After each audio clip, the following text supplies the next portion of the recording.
Plants fight one another. Plants strangle one another. And you can actually see that happening. You suddenly see a plant putting out a tendril. Now you know it can't actually see, so you can see it trying to find its victim. And when it does touch the victim, it wraps it around quickly and strangles it. You know, it's pretty tough stuff.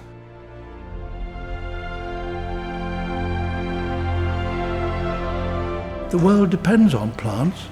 Every breath of air we take and every mouthful of food we eat depends upon plants.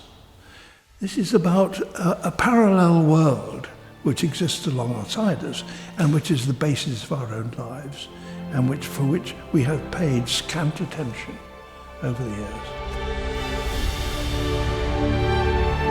This series is effectively Planet Earth for plants. It's got that sort of sense of scale and ambition and visual treatment. And that's why I called it The Green Planet, because it's plants that fundamentally underpin all life. Yet we don't really understand how important plants are because we don't see them in the way we should. And that's because they live on a different time scale. And what this series does is takes you through a portal into their world, into a different time frame, by using different types of photography. And when you do, you realize that their lives are just as dramatic, just as extraordinary as animals are. And one that is the most exciting and the most interesting world that I've ever been involved in as a filmmaker.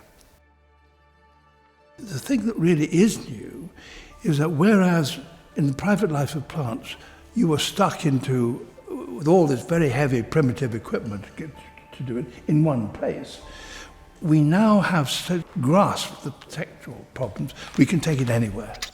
And with slight trepidation, they hand me the controls.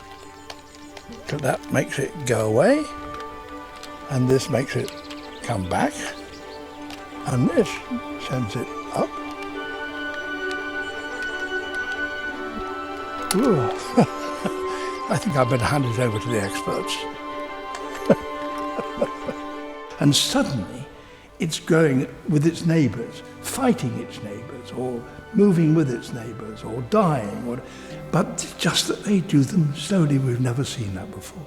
And that has a hypnotic appeal, in my view. That's one of the things that we've brought to life. It's like an avatar world, a parallel universe world. They're living these lives all around us whilst we carry on with our lives and we never see it. You basically have to start thinking and seeing like a tree. It's a great journey to make. The world has suddenly become plant conscious. There has been a revolution worldwide in attitude to the natural world in my lifetime. An awakening awareness of how important the natural world is to us all. An awareness that we would starve without plants. And we wouldn't be able to breathe without plants. The world is green. It's it's an apt name, and yet people's understanding about plants has not kept up with that. I think this will bring it home.